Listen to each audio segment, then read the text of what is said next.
Vaglio di Roncade, in una piscina a Meolo finisce all'ospedale, 16 tra bambini e animatori intossicati dal cloro dopo il bagno, ora stanno tutti bene. Ora cerchiamo solo di fare il possibile per la famiglia della piccola, così lo zio di Andrea Maria, la bimba di 9 anni morta ieri nell'incidente a Lughignano. La procura ha aperto un fascicolo per omicidio stradale. Vaccini da domani, accesso diretto per i ragazzi dai 12 ai 25 anni e seconda dose. Dopo 21 o 28 giorni, Zaia, agosto, mese cruciale. Da oggi cambiano i tempi della quarantena, che sarà di 7, 10 o 14 giorni a seconda della vaccinazione del tipo di variante. La Delta resta predominante in Veneto, preoccupa la Beta. Vax Day ad accesso libero il giorno di Ferragosto al centro vaccinale all'ex Maber di Villorba. L'ha organizzato l'ULS 2 per dare un'ulteriore possibilità a chi fino ad ora non ha avviato l'immunizzazione. Controlli anti-Covid, Green Pass, giro di vita in seguito alle indicazioni del Viminale. Prime sanzioni a Treviso ai clienti e ai titolari di una sala scommessa. Domani è previsto il picco di caldo anche nella Marca trevigiana. Il centro anziani di Treviso sarà aperto tutti i giorni, anche a Ferragosto. Buonasera, ben ritrovati. L'informazione di TG Treviso. Si sono vissuti attimi di apprensione ieri nella piscina di un albergo di Meolo, dove i bambini della parrocchia di Vaglio stavano festeggiando con i genitori la fine del campo scuola. A causa di un problema legato al cloro ci sono state 16 persone, tra cui tanti bambini intossicati. Vediamo. Mentre facevamo il bagno dopo cena abbiamo sentito un forte odore di cloro, quindi ci siamo subito allontanati con i ragazzi dalla piscina. Li abbiamo accompagnati insieme allo staff in una zona un po' più tranquilla nel prato, dove abbiamo atteso l'intervento del 118 perché molti di loro tossivano e sentivano un bruciore alla gola. Sono stati momenti concitati quelli vissuti nella serata di mercoledì qui nella piscina dell'Hotel Ancora di Lossonna della Battaglia a Meolo. Doveva essere la festa finale del campo scuola organizzato dai genitori della parrocchia di Vaglio di Roncade, si è trasformata in un'autentica disavventura. Io ero in piscina praticamente con i ragazzi e all'improvviso ho sentito un bruciore, un pizzichio alla gola, sono uscita e poi dopo un po' sono usciti anche i ragazzi e hanno cominciato a tossire. Genitori e titolari della struttura chiamano così soccorsi che arrivano sia dall'ULS 2 Marca Trevigiana che dalla 4 Veneto Orientale. L'intervento, spiegano gli stessi genitori, è stato tempestivo. Subito le 3 ambulanze che sono arrivate hanno controllato i nostri ragazzi e per precauzione ci hanno indirizzato appunto all'ospedale di Treviso e di San Donà, quindi ci hanno suddivisi in 2 gruppi. E lì poi sono state fatte tutti gli accertamenti del caso. 8 i ragazzi che arrivano trasportati dai genitori al pronto soccorso del Cafoncello a Treviso, 8 all'ospedale di San Donà. Per alcuni i sintomi svaniscono in breve tempo, altri vengono sottoposti ad aerosol. A tarda notte però tutti vengono rimandati a casa. So che stamattina, sentendo i vari genitori, erano tutti a posto, insomma. Possiamo parlare di una disavventura a lieto fine? Assolutamente sì, anche perché ci siamo sempre trovati bene qui, non c'è mai successo niente di strano. Alla base dell'incidente una problematica alla distribuzione del cloro. Ieri purtroppo la macchina del cloro è andato un attimino fuori troppo cloro di quantità che doveva uscire e loro si sono trovati proprio in questo punto. Appena abbiamo sentito l'odore del cloro siamo subito intervenuti e abbiamo spento la macchina. È stato già revisionato, per cui è già tutto a posto anche ieri sera ancora. Disavventura quindi a lieto fine, con la promessa di ripetere il party di fine campo scuola. Abbiamo già detto, sì, faremo una pizza e tanta piscina e allegria. È un lieto fine, siamo tutti bene e a posto così. Lughignano ora, nella tragedia stradale in cui ha perso la vita Andrea, bambina di soli 9 anni. Faremo il possibile per aiutare la famiglia. Le parole dello zio. Cerchiamo di fare il possibile. Mio cognato al momento è all'ospedale. Poche parole al citofono, quelle di Victor, zio della piccola Andrea Maria Cretu, la bambina di 9 anni morta nel frontale che mercoledì mattina ha sconvolto Lughignano a Casale sul Sile. La piccola viaggiava accanto alla mamma e alla sorellina di 2 anni nell'auto guidata dalla zia, sull'altra vettura una 50enne di Roncade. Entrambe le donne ora risultano indagate per omicidio stradale. Il fascicolo aperto dalla procura trevigiana è un atto dovuto, viste le dinamiche ancora poco chiare. Sequestrati i mezzi, c'è da appurare innanzitutto se i dispositivi di sicurezza sicurezza, seggiolini e cinture fossero in azione. Una risposta potrebbe arrivare anche dall'autopsia. Il sospetto dei magistrati è che la piccola non fosse assicurata correttamente e che questo abbia provocato l'emorragia interna alla base del decesso. La famiglia di Andrea intanto resta chiusa nel suo dolore dentro questo appartamento in via Benedetto Croce, poco distante dal luogo della tragedia. Qui nel pomeriggio è arrivato anche il consulente dell'infortunistica stradale. Però non posso parlare per il momento. Quindi lo studio di infortunistica entrate in anche voi operativi come... Adesso vediamo. Restano il dolore di tante famiglie e le indagini affidate alla Polstrada. I punti da chiarire restano ancora tanti. E di soluzioni, di interventi sulla viabilità lo chiedono a gran voce gli enti locali ma anche i cittadini. Abbiamo sentito il presidente della provincia di Treviso, Stefano Marcone. Si resta sempre rammaricati, no? Quando si vede la vita persa, specialmente se è la vita di un bambino, e quindi ci si interroga. Ha detto bene il sindaco, nel senso che bisogna sensibilizzare nei comportamenti gli utenti della strada. Oggi il telefonino è la causa numero 1 della distrazione degli incidenti, ce lo dicono i dati.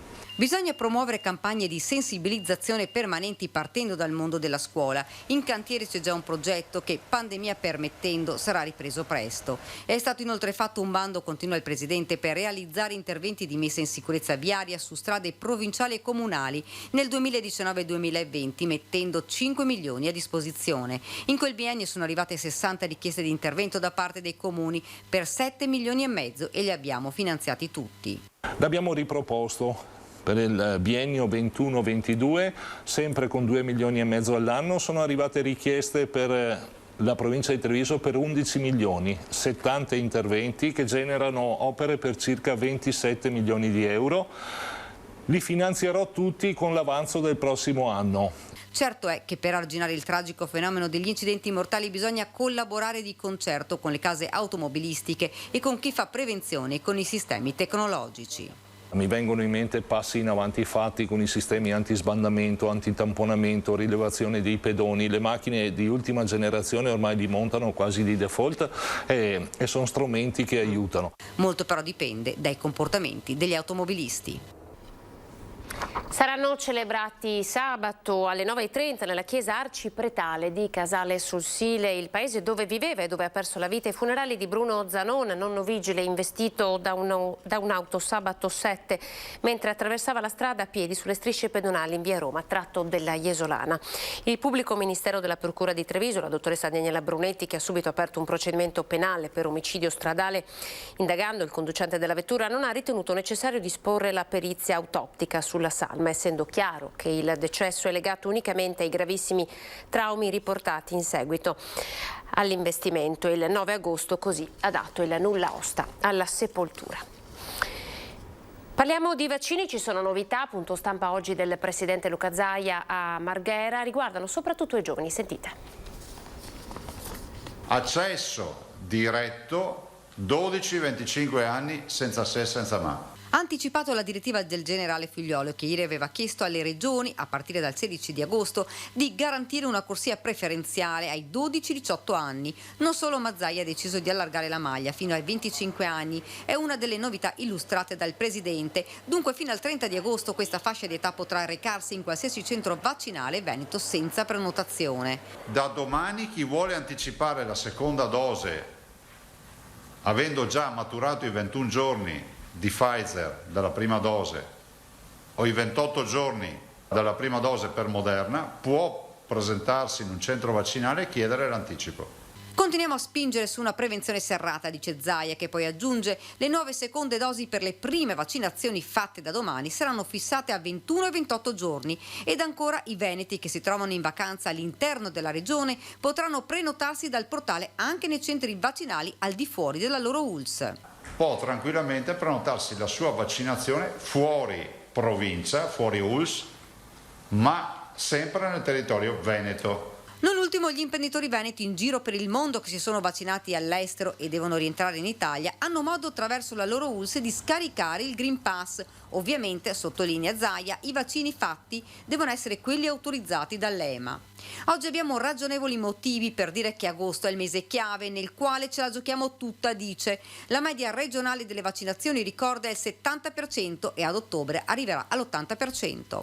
Confermiamo che in terapia intensiva la quasi totalità dei 28, forse 26 sono non vaccinati. Ma soprattutto il dato inquietante è che dai 50 ai 59 è la fascia di età nella quale sono praticamente anche lì, penso il 90% giù di lì, non vaccinati e ricoverati in ospedale. Altro tema è stato quello della terza dose, ad oggi ancora in un'incognita, ferma Zaia. Se sarà confermata dovremo fare altri 4 milioni di inoculazioni, sottraendo quindi personale sanitario da tutte le altre attività. Servirà l'aiuto di medici di base e farmacie.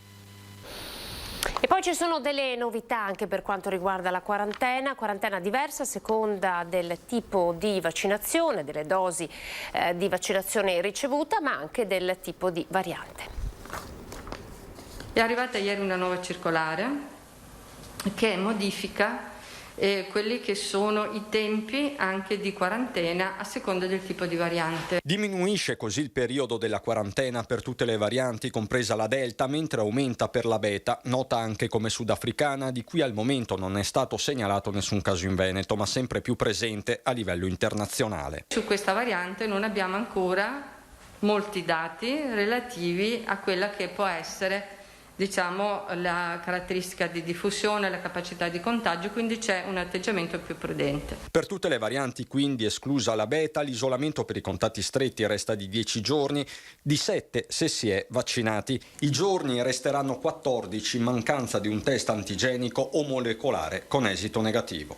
Per i contatti a basso rischio, con o senza ciclo vaccinale completato, non è più prevista la quarantena. Chi si trova in questa situazione deve semplicemente automonitorarsi. È a basso rischio, va ricordato, il soggetto che entra in contatto con il positivo per meno di 15 minuti, stretti tutti gli altri. Nel caso di variante Beta, ancora un'ipotesi in Veneto, sia i contatti stretti che a basso rischio vanno in quarantena per 10 giorni. Queste le nuove regole immediatamente operative in un quadro epidemiologico che resta confortante. Abbiamo nel Recontidi 1,16, un'incidenza di 83,6 e poi un tasso di ospedalizzazione che è del 2% per l'area non critica e del 3% per quanto riguarda la terapia intensiva. Chiaramente questi dati ci collocano ancora in zona bianca. La malattia, stando al monitoraggio settimanale, sembra sotto controllo, anzi si registra un primo leggerissimo calo negli ultimi giorni, come dimostrano anche i grafici. La fotografia di contagio e ricoveri, aggiornata al Ferragosto, è questa. Per quanto riguarda l'età media del contagio, è ancora bassa, come lo era anche l'anno scorso, e si attesta intorno ai 30 anni. Invece per quanto riguarda quella dei ricoveri, soprattutto appunto dei ricoveri in terapia intensiva, intorno ai 55. Ferragosto all'ex Maber di Villorba, la proposta è quella dell'ULSS 2, in concreto si potrà andare a vaccinarsi ad accesso libero, dunque senza prenotazione, vaccini per tutti. Vax Day a Ferragosto, vaccinazioni ad accesso libero per chiunque dai 12 anni in su non abbia ancora avviato il ciclo vaccinale. L'ULSS 2 della Marca Trevigiana ha deciso di dare un'opportunità in più agli indecisi o a chi magari per ragioni di lavoro ha rinviato l'appuntamento. L'accesso sarà libero senza prenotazione, quindi dalle 8 alle 20 al centro vaccinale all'ex Maber di Villorba. Gli altri Vax Point della provincia, Godega, Riese, Vidor, Ponte di Piave e Monastier, saranno chiusi per assenza di prenotazione. Nei giorni scorsi per Ferragosto a Villorba si sono prenotate una cinquantina di persone. Abbiamo deciso di effettuare un Vax Day straordinario a Ferragosto, sottolinea il direttore generale Francesco Benazzi, in modo da dare la possibilità a tutti coloro che sono a casa e che ancora non si sono vaccinati di poter venire liberamente senza necessità di prenotare.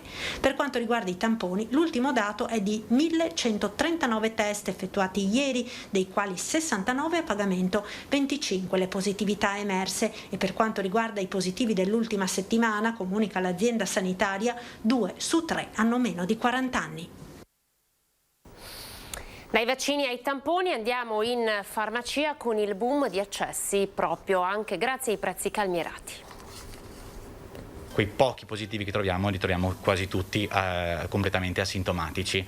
Ricordo che chi viene in farmacia a eseguire il tampone non può avere sintomi manifestamente collegabili al Covid e non può avere la febbre alta. Una media di 30-40 tamponi al giorno alla farmacia Patelli, zona universitaria. Sono turisti in città, ci spiega il dottor Livio, trevigiani in partenza per le vacanze, giovani che devono partecipare a camp estivi, ma anche cittadini che vogliono togliersi qualche dubbio. Ha molto favorito sicuramente, perché la richiesta in queste ultime 2 settimane è aumentata vertiginosamente e sicuramente il prezzo invoglia anche chi ha un dubbio o chi vuole togliersi uno scrupolo a farselo. Prezzo calmierato, prossimità con la farmacia di fiducia hanno aiutato. Le farmacie che hanno aderito al protocollo nazionale in questi giorni sono dunque prese d'assalto con costi non da poco. I costi sono molto elevati, non soltanto il costo del tampone stesso, quanto effettivamente l'organizzazione, le tante telefonate, l'infermiere qualora uno usi un personale esterno come nel nostro caso, sono tutti i costi che devono essere tenuti in conto. Un test ogni 50 dà esito positivo. I casi dunque rintracciati in farmacia sono circa 4 a settimana. Che più o meno è l'incidenza, quella dei dati anche ufficiali. Io mi auguro intanto che la gran parte della popolazione aderisca alla campagna vaccinale, perché ovviamente più la popolazione è vaccinata, meno circola il virus e meno ci sarà necessità poi di utilizzare questi strumenti utili come sono i tamponi di controllo. L'accordo per i tamponi a prezzi calmierati è siglato fino al 30 settembre. Un protocollo che potrà essere comunque esteso almeno per le persone che per motivi di salute non potranno accedere alla vaccinazione. Controlli anti-Covid e Green Pass, ci sono le prime sanzioni grazie ai controlli della polizia locale. Andiamo in zona stadio. Clienti senza Green Pass, prima sanzione a Treviso. I nuovi controlli sulla sicurezza urbana da parte della polizia locale sono scattati ieri pomeriggio in zona stadio, dove in un centro scommesse erano stati segnalati assembramenti. Il nucleo antidegrado assieme al nucleo commerciale, al pronto intervento e all'unità cinofila sono andati qua vicino allo stadio, vicino al comando, dove c'è una sala scommesse, e all'interno hanno trovato 5 persone senza il Green Pass. Naturalmente per loro è scattata la sanzione da 400 euro. 5 clienti su 9 erano senza la certificazione, quindi per loro è scattata la sanzione, ma la multa di 400 euro è stata combinata anche al titolare, che rischia molto di più se le violazioni dovessero ripetersi. Ricordo che la terza sanzione fatta in giorni diversi ci sarà anche la chiusura del locale da 1 a 10 giorni. In seguito alle indicazioni del Viminale, che ha ordinato la stretta, i controlli sul rispetto delle norme anti-Covid, in particolare sull'uso del Green Pass, proseguiranno a ritmo serrato anche nel fine settimana di Ferragosto. La polizia locale, come d'altra parte anche le altre forze di polizia, in collaborazione e in contatto continuo con la prefettura, non manda in vacanza la sicurezza urbana, per cui ogni giorno la polizia locale è impegnata su questo fronte, quindi non daremo tregua a chi non rispetta le regole. La collaborazione con gli esercenti c'è, ribadisce il comandante della polizia locale. La collaborazione con gli esercenti di Treviso è massima, e anche con l'ASCOM in modo particolare, per cui il rispetto delle regole, diciamo che fino ad oggi è stato rispettato, tranne in questo caso, che è il primo caso che avviene a Treviso. Al Tivoli continuano senza sosta le ricerche dei 3 malviventi che, incappucciati, sono entrati in un appartamento in piena notte e hanno minacciato e rapinato i 2 residenti, una coppia di 81 anni. Nella giornata di ieri i carabinieri di Castelfranco Veneto hanno trovato l'auto abbandonata dai rapinatori subito dopo il colpo, valso ai malviventi un bottino di ben 4.000 euro in contanti, e poi da segnalare anche il ritrovo di guanti con i quali potrebbe essere stata messa a segno la rapina. L'auto utilizzata per la rapina era una Mercedes classe E. Non è escluso che la fuga dei rapinatori sia proseguita poi a bordo di un altro veicolo guidato da uno o più complici. Dunque le indagini proseguono. Ed ora al casello di Latisana, dove c'è stata una violenta lite. La vittima è un trevigiano che è stato preso a morsi. Prima si è preso 2 pugni in faccia, poi un morso alla mano che quasi gli staccava un dito ed infine un altro pugno. Il tutto per aver suonato il clacson all'auto che lo precedeva, ferma sulla corsia del Telepass al casello di Latisana. Protagonista un 43enne di Strana che, giunto alla barriera della A4 alla guida della sua auto, si è accodato ad una Volvo ferma. Al ritardo di quest'ultima nella partenza ha strombazzato, scatenando l'ira del conducente della Volvo, un 59enne della terraferma veneziana, che, sceso dalla vettura, si è avvicinato al finestrino finestrino del 43enne, colpendolo con pugni al volto per poi risalire in auto. A questo punto l'istranese scende dalla macchina, di risposta il veneziano ingrana la retromarcia e urta la Lexus. A questo punto il 43enne cerca di bloccarlo, afferrando il volante attraverso il finestrino. Di rimando riceve un morso ad una mano ed un pugno sull'altra che poi gli costeranno una prognosi di 40 giorni. Nel frattempo il veneziano si allontana. Il 43enne, dopo aver fotografato la targa, chiama le forze dell'ordine ed il 118. In seguito alle indagini condotte dai carabinieri di Istrana, il conducente veneziano è stato identificato e denunciato per lesioni personali. A San Lazzaro ora, dove da alcuni giorni sono in corso i lavori per la realizzazione del bacino di laminazione che salverà la zona della Ghirada da allagamenti. Nel progetto originario però non c'era il taglio degli alberi, da qui la denuncia di un architetto e proprietario del terreno. In alcuni giorni sono stati tagliati, pensate, ben 300 alberi. Questi alberi li hanno tagliati oggi, di fresco, e c'è una strage di tronchi per terra. A guardare questa distesa di fronde a terra, tronchi accatastati, è difficile non accostare l'immagine di San Lazzaro, cimitero monumentale, a quella di un vero e proprio cimitero di alberi. Più di 300 ne sono stati tagliati negli ultimi giorni tra faggi, querce e pioppi. Alberi piantati e curati dall'architetto paesaggista Guerrino Benettazzo, espropriato dal comune per la realizzazione del bacino di laminazione che salverà la Ghirada dagli allagamenti. Sono i miei alberi, frutto del mio lavoro professionale. Io ho fatto giardini non solo in Italia, ne ho fatti in Francia, ne ho fatti in Kosovo, ne ho fatti anche in Germania.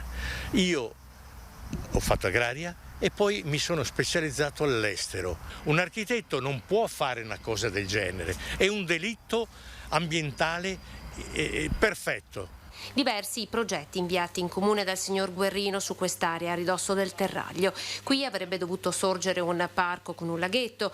La destinazione scelta in accordo poi fu quella del bacino di laminazione, che però nel primo progetto la valutazione di impatto ambientale imponeva realizzata senza taglio degli alberi. E io non lo sto criticando il metodo e la assoluta, non la scarsa, assoluta mancanza di sensibilità. L'opera era possibile e nel progetto iniziale viene descritto questo.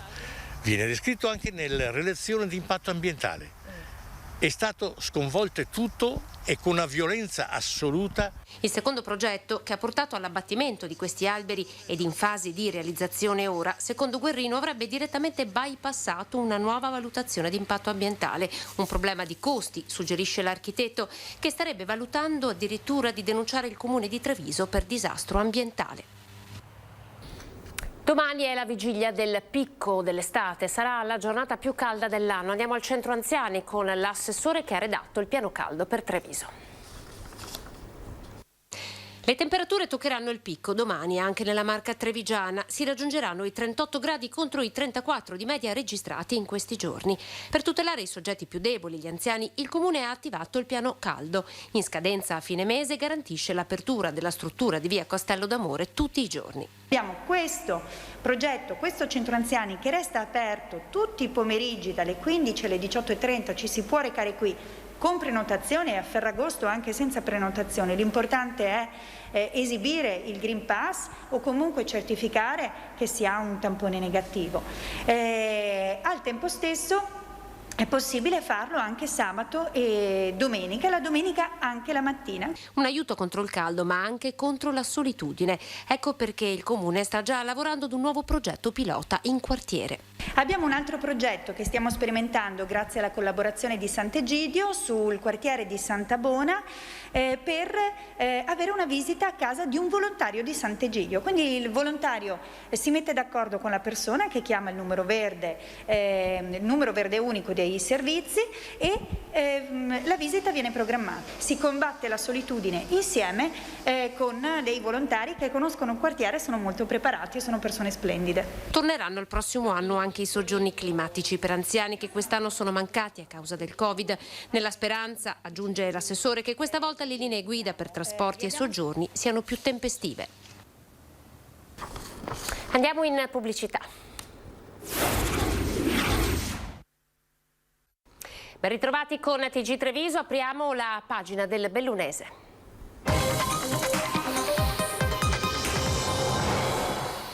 Partiamo con una notizia di cronaca. C'è stato un decesso, un base jumper di 47 anni. Alessandro Dalla Pozza, vicentino di Schio, è morto questa mattina dopo essersi lanciato con la tuta alare dalla cima del Monte Framont che svetta nella conca agordina.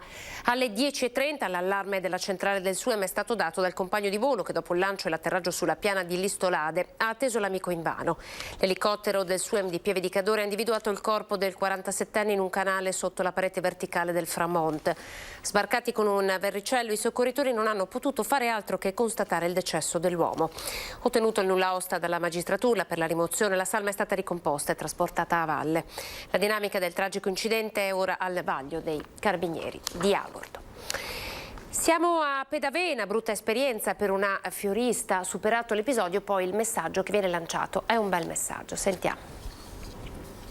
Si ridimensiona l'episodio della rapina accaduta a Pedavena ai danni di una fioreria. Il minorenne che, mascherato, la compie viene inseguito, arrestato e associato al carcere minorile di Treviso. Il bottino e il coltello da cucina di cui era armato recuperati. Così la vittima ha i nostri microfoni. Signora, lei ha vissuto una brutta esperienza, ma ha un bellissimo messaggio da dare. Certo, allora, al di là dell'esperienza bruttissima, che posso dire che è anche dimenticata, il rispetto nei confronti di questa famiglia che purtroppo da tempo hanno dei disagi con questo ragazzo, che io ho visto comunque da piccolino, prendeva l'autobus e io l'ho riconosciuto subito e mi dispiace tanto. Il messaggio che io voglio dare è questo, che non è giusto proprio che puntiamo il dito su questi ragazzi invece di aiutarli, e la comunità di Pedavena è pronta ad aiutare le persone e anche le famiglie. 350 tonnellate di pellet non sicuro sono state sequestrate dalle Fiamme Gialle di Cittadella. Denunciati i rappresentanti legali di 3 imprese, 2 delle quali sono bellunesi. Offerte stracciate prestagionali per la vendita di pellet a prezzi vantaggiosi. È nata dall'osservazione degli annunci pubblicati online e sui social network l'operazione Guasta Provvista, condotta dalla Guardia di Finanza di Cittadella, che ha scoperto un mercato imponente di pellet in legno commercializzato illegalmente con marchio di qualità contraffatto. Le prime perquisizioni nel mese di giugno in un esercizio commerciale del Padovano, dove i finanziari hanno rinvenuto e sequestrato 48.000 kg di pellet di produzione romena privo delle indicazioni previste dalla legge. Il rappresentante legale dell'impresa è stato denunciato alla Procura di Padova per frode nell'esercizio del commercio. Medesima sorte è toccata a 2 imprenditori bellunesi all'inizio di agosto. Entrambi disponevano di speciali autobotti per l'erogazione a destinazione di pellet sfuso. Le 2 aziende non erano nell'elenco speciale certificato dall'Associazione Italiana Energie Agroforestali. Le Fiamme Gialle hanno perciò messo i sigilli su 250.000 kg di pellet non certificato, denunciato i 2 imprenditori e sequestrato le 2 autobotti utilizzate per il trasporto della merce. Ulteriori perquisizioni sono state eseguite in Veneto, crocevia delle rotte di approvvigionamento dell'ecocombustibile proveniente per lo più dai paesi dell'Est Europa. Complessivamente sotto sequestro sono finite 350 tonnellate di pellet non sicuro e potenzialmente pericoloso per il consumatore. Ultimi tocchi per la sospirata riapertura del Campanon, manufatto che domina Feltre. Siamo andati sul posto. Alle mie spalle la campana da cui prende il nome la torre più alta di Feltre, il Campanon, che finalmente torna visitabile per chi vorrà vederlo. I feltrini lo aspettavano da tanto e finalmente, dopo la riapertura della 300esca torre dell'orologio, grazie a un investimento europeo di 350.000 euro, torna visitabile anche la torre più alta del castello di Alboino, in cima al Colle delle Capre. Fino a fine mese sarà aperta tutti i giorni dalle 10 alle 19. Successivamente si vedrà anche in base ai flussi turistici che verranno registrati. In realtà all'interno, dove si entra proprio, abbiamo montato un video che spiega in una decina di minuti il significato simbolico della Torre Campanon per la città e in parte anche in pillole la storia della città, perché questo era un po' il senso. La Torre del Campanon, che ha origini tardo-romaniche e con i suoi 34 metri di altezza domina l'intero complesso, veniva utilizzata per annunciare con il suono delle sue campane l'inizio delle esecuzioni capitali e per comunicare, in caso di pericolo imminente, attraverso segnali di fuoco o di fumo, con il santuario dei Santi Vittoria e Corona sul Monte Miesna e con il Col Marcellon, affinché gli abitanti vi potessero trovare rifugio. Il progetto più ampio invece di realizzare anche spazi espositivi eccetera riguarderà per forza un futuro programma di valorizzazione che comporterà per forza anche, come dire, la rivisitazione di tutti gli spazi del castello, che però ad oggi sono ancora di proprietà del demanio.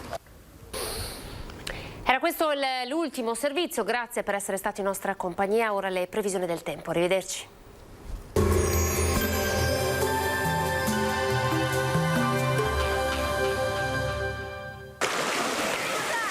Villaggio San Francesco a Caorle, di Villa Giafasana Croazia, di Holiday.com. Sicuramente in vacanza. Benvenuti al Meteo, le previsioni per venerdì 13 agosto.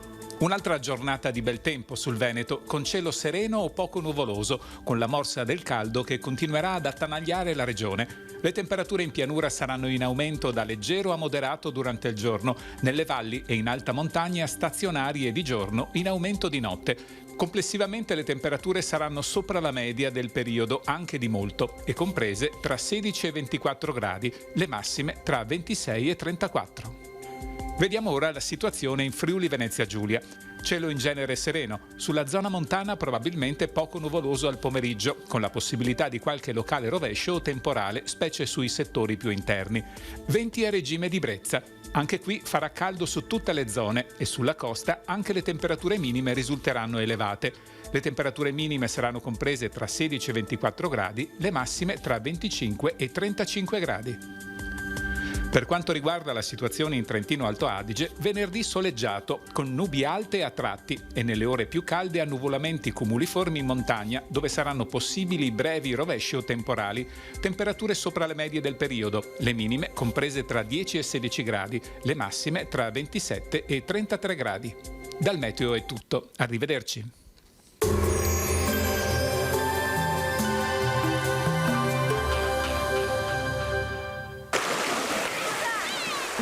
San Francesco a Caorle, di Villa Giafasana Croazia, di Holiday.com. Sicuramente in vacanza.